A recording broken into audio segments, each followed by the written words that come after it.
Hello, നമ്മളാണെങ്കിൽ ഇന്നലെ ഉച്ചയ്ക്ക് ഇങ്ങോട്ട് എത്തിയിട്ട്, അതായത് മലപ്പുറം വീട്ടിലേക്ക്. നാട്ടിൻപുറം ആയതും കൊണ്ട് തന്നെ നല്ല നല്ല നാടൻ കാഴ്ചകൾ കാണാൻ പറ്റും. ഇവിടെ ചക്ക കഴിച്ചിട്ട് ബാക്കി വലിച്ചെറിഞ്ഞ ഭാഗം ഉണ്ടല്ലോ, അതിൽ വന്നിട്ട് തേൻ ശേഖരിക്കുകയാണ്. കൂടെ കോഴികൾ കൊത്തി കഴിക്കണമുണ്ട്. പിന്നെ ഇപ്പുറത്തെ പാത്രത്തിൽ നോക്കിയപ്പോൾ നിറയെ ബ്രഹ്മി ഇങ്ങനെ തളിർത്ത് നിൽക്കുകയാണ് കേട്ടോ. അപ്പോൾ ബ്രഹ്മിയുടെ പൂക്കൾ കണ്ടിട്ടുണ്ടോ നിങ്ങൾ? ചെറിയൊരു നീല കളറായിട്ട്, അതായത് നീലയല്ല വെള്ളയല്ല, അങ്ങനത്തെ ഒരു കളറായിട്ടുള്ളൊരു പൂവാണ് ബ്രഹ്മിക്കുള്ളത്. അപ്പോൾ ഇതാണ് ആ പൂവ്. പിന്നെ നോക്കുമ്പോൾ തെങ്ങിൻ്റെ ചോട്ടിൽ 2 ചക്ക കിടക്കണു. തെങ്ങിൽ നിന്നൊക്കെ ഇപ്പോൾ ചക്ക വീഴാൻ തുടങ്ങിയോന്നും പറഞ്ഞ് നിൽക്കുമ്പോഴാണ് അമ്മ പറഞ്ഞത് അത് ആരോ കൊണ്ടുപോകാൻ വേണ്ടിയിട്ട് ഇട്ട് വെച്ചതാണെന്ന്. കാന്താരി ചെടിയിലാണെങ്കിൽ നിറച്ച് മുളക് കായ്ച്ച് നിൽക്കുന്നുണ്ട് കേട്ടോ. എനിക്കാണെങ്കിൽ ഈ കാന്താരിയുടെ മണം ഭയങ്കര ഇഷ്ടമാണ്, ആ എരിവും. അപ്പോൾ അതിലൊരെണ്ണം പറിച്ചിട്ട് ഞാനൊന്ന് മണത്ത് നോക്കിയപ്പോൾ നല്ല മണം. പിന്നെ എരിവുണ്ടോ നോക്കാൻ വേണ്ടിയിട്ടൊന്ന് കടിച്ചു.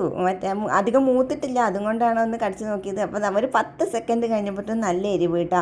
അപ്പോൾ ഇതാണ് നമ്മുടെ പ്ലാവ് 2 വേറെ ഉണ്ട്. ഇതിപ്പോൾ എൻ്റെ മുന്നിൽ കണ്ട പ്ലാവ് മാത്രമാണ് ഞാൻ എടുത്തത്. അങ്ങിങ്ങായിട്ട് ചക്ക കായ്ച്ച് നിൽക്കുന്നത്. തെങ്ങിൻ്റെ ചോട്ടിൽ നിന്ന് എനിക്ക് 2 മച്ചിങ്ങ കിട്ടിയിട്ടാ. ആ മച്ചിങ്ങ കൊണ്ട് പണ്ട് കളിച്ച കളി ഓർമ്മ വന്നു, അമ്മാനാട്ടം. അപ്പോൾ ഞാനൊന്ന് കളിച്ച് നോക്കി. അപ്പോൾ ഞാനത് മറന്നിട്ടൊന്നുമില്ല, ഇപ്പോഴും എനിക്ക് കിട്ടുന്നുണ്ട്.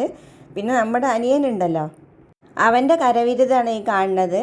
ഒരു മാവിൻ്റെ തൈയിൽ, അതായത് മാവിൻ്റെ തൈയല്ല, ഒരു മാവിൽ ഉളി കൊണ്ട് കുത്തിയിട്ട് വേറൊരു നല്ല വെറൈറ്റി മാവ് കൊടുന്നിട്ട് അതിൽ തറച്ച് വെച്ചിരിക്കുകയാണ്. അതാണെങ്കിൽ ഇപ്പോൾ പൂത്തിട്ടില്ല, തളിർക്കാൻ വേണ്ടി നിൽക്കുക കേട്ടോ. അതുപോലെ ഉണ്ടാക്കിയതാണ് ഈ ഒരു മാവ്. ഇതിൽ 2 വെറൈറ്റി അതുപോലെ വെച്ചിട്ടുണ്ട്. അതിലൊരെണ്ണം ഹിമ പസന്തും ഒന്ന് മൽഗോവ മാമ്പഴമാണെന്നാണ് പറഞ്ഞത്. അപ്പോൾ ഈച്ച കുത്താതിരിക്കാൻ വേണ്ടിയിട്ടാണ് ഈ കവറിട്ട് കെട്ടി വെച്ചിരിക്കുന്നത്, അല്ലെങ്കിൽ ഈച്ച കുത്തിയിട്ട് പുഴു വരികയാണെന്ന് പറഞ്ഞു. അപ്പോൾ അതിന് വേണ്ടിയിട്ട് ഒരു ലായനിയൊക്കെ കലക്കി വെച്ചിട്ടുണ്ട്. ഇത് കലക്കി വെച്ചാലും ഈച്ച വന്നിട്ട് മാങ്ങയിൽ കുത്തും എന്ന് പറഞ്ഞിട്ടാണ് മൂടി വെച്ചിരിക്കുന്നത് കേട്ടോ. അപ്പോൾ ഞാൻ അതിലൊരു മാങ്ങ പതുക്കെ എടുത്തിട്ടൊന്ന് തിന്ന് നോക്കിയാലോ എന്ന് വിചാരിച്ചു. പിന്നെ വേണ്ട, അവനെന്നെ കൊല്ലും കണ്ടിട്ടുണ്ടെങ്കിൽ. അപ്പോൾ പതുക്കെ മാങ്ങ ഒന്നും പറ്റാതെ അങ്ങോട്ട് തന്നെ വിട്ടു കേട്ടോ.